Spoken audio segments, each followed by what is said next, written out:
It's often been said that of the World War II bolt-action firearms, the Germans made the best hunting rifle, the Americans made the best target rifle, but the British made the best battle rifle. And we did make a good target rifle. The model 1903, Super Action. This was actually based on Paul Mauser's designs. This was a direct result of our interaction with the Mauser rifles during the Spanish-American War. We copied the Mauser rifle, what it boiled down to. In fact, we copied it so closely that Paul Mauser sued the United States, and for a number of years the United States had to pay the Mauser company a royalty for every 1903 that was made.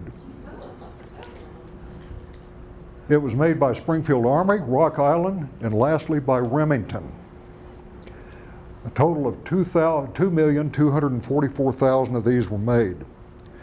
But only 11,000 of these were made in a match configuration such as this. This dates to the 1930s. These rifles were beautifully crafted at Springfield Armory. They were hand-fitted, polished, had specially selected barrels that had what they call a star gauge measurement made on the bores. Just simply absolutely astoundingly accurate rifles. These were effective out to 1,000 yards in the proper hands with iron sights. So again, we used the clip system of Paul Mauser, but we also threw in one little more wrinkle here. You remember on the Mannlicher Carcano from Italy, the bolt handle being in front of the receiver ring?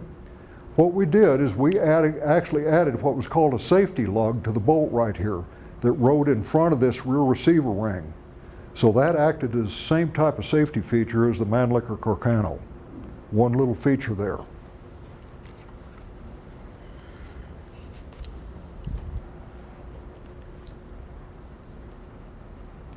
Next thing we're going to look at is a model of 1917. What happened during World War I is the British were running short of firearms. The British contacted the Remington Arms Company to build a rifle for them because they weren't producing enough for their own troops. They came out with what was called the Pattern 14, which was chambered in .303 British. That's basically this rifle. But when the US got into the war, they found out they were woefully short of model 1903 rifles. So they went to Remington and said, convert that Pattern 14 rifle to .30-06, make as many of them as you can, as fast as you can. As a result, between Remington and the Remington Eddystone plant in Winchester, an astounding 2,200,000 of these rifles were made in 1 year. Imagine that. Imagine that. So as famous as the model 1903 is, there were actually far more of the model 1917 in US troops' hands in the European theater. So this is a very, very sturdy, accurate rifle. Again, it uses the Paul Mauser clip feeding system. Now, a little bit of trivia about the model 1917. Do you remember Alvin York, Sergeant Alvin York? Tremendous guy, great marksman, captured a lot of Germans single-handedly, got the Congressional Medal of Honor. It turns out that it's documented that Sergeant Alvin York unit was actually equipped with model 1917s. There's always been a big debate as to whether he did his marksmanship feats with the model 1917 or the model 1903. It's said that Sergeant Alvin York did not like the aperture rear sight of the model 1917, so he actually traded it for a model 1903 Springfield. That was what he actually used for his marksmanship feats. Truth or fact, fiction, who knows? Alvin York never owned up one way or the other.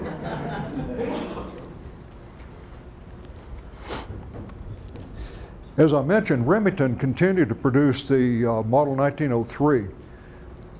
We knew we were going to end up in World War II. So what happened was the U.S. contacted Remington Arms and asked them to produce the model 1903. They actually took the Rock Island tooling and a lot of the receivers and parts from Rock Island, which had been sitting idle for years. And Springfield Armory was actually getting involved in production of the M1 Garand. So Springfield was out of the business making Model 1903s. So Remington got these rifles, they started producing them. They were exactly the same as the original Rock Island Arsenal Model 1903s. But almost immediately Remington began to work on different ways to modify the rifle to make it more efficient to produce. Eventually they modified it so much that they had to change the name of it. They changed it to the Model 1903A3. And then in 1943, since the United States was so unprepared to go to war, we didn't have a good sniper rifle. They developed the Model 1903A4, which was a sniper version. Now you notice production capacities here. They made about 985,000 of these, and but only 29,000 of them were the Model A4 type rifles with a scope. These were basically off-the-shelf components. This was a thrown-together ad hoc sniper rifle. The mount was made by Redfield. The scope was made by Weaver. It was a Weaver 330C scope. In fact, the original scopes that went on the early rifles had the commercial markings because they literally pulled them right off the retailer's shelves. It was a good rifle, it was an effective rifle, but certainly not the best sniper rifle of the war. If anybody saw Saving Private Ryan, you saw this rifle in action on the silver screen. Now the Model 1903A3 continued to be issued to the troops. And the thing that really gets confusing about this is when you look at a Model 1903A4, it's actually marked 1903A3. So why did they do that? That was a strange thing. The idea was that after they built up the 03A4 and it didn't meet accuracy requirements, they could actually pull the scope off, put the iron sights back on it, and convert it back to a 1903 action. Now that's strange, but you'll find almost all the 1903A4s marked A3s. So, getting back to the A3, why were they issued? What would happen? Number one, we didn't have enough M1 Grand rifles to go around. Number two, the 03A3s were issued to the infantry scouts. Now they had the unenviable job of finding enemy targets. And once they located those targets, the idea was to fire at them with tracer ammunition, which you see loaded into the rifle here. That would designate where the rest of the infantry would fire at that particular target. The problem is that while the tracer rounds were coming into the German target or the Japanese target, the enemy could see exactly where those tracers were coming from. Guess where they directed their fire? Yeah, at the scout. So this was not a fun job to have. The other reason that they issued the 1903A3s was because at the time there was not a convenient way to use the M1 rifle as a grenade launcher.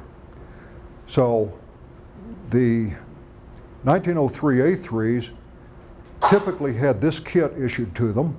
You see the grenade launcher, which attached to the muzzle. You had your cartridges, which were actually blank cartridges, which would propel the rifle grenade out to a target. They had a rubber slip-on recoil pad because the recoil from firing these grenades was tremendous. Then finally they had the different types of grenades. Here you have the fragmentation grenade and a grenade launcher adapter, and then an anti-tank grenade. Now, before any of you call the alcohol, tobacco, firearms, and explosives people and tell them that I have grenades at my house, let me assure you, all the explosive components have been removed from these. They're inert. So please don't do that. Here we actually see the grenade launcher attached to the muzzle of the 1903A3 with fragmentation grenade and the adapter attached to it. One of the big problems that they would have is that sometimes these soldiers would get excited and they would actually fire a round of ball ammunition instead of a blank to propel that grenade with disastrous consequences. Not a good thing to do.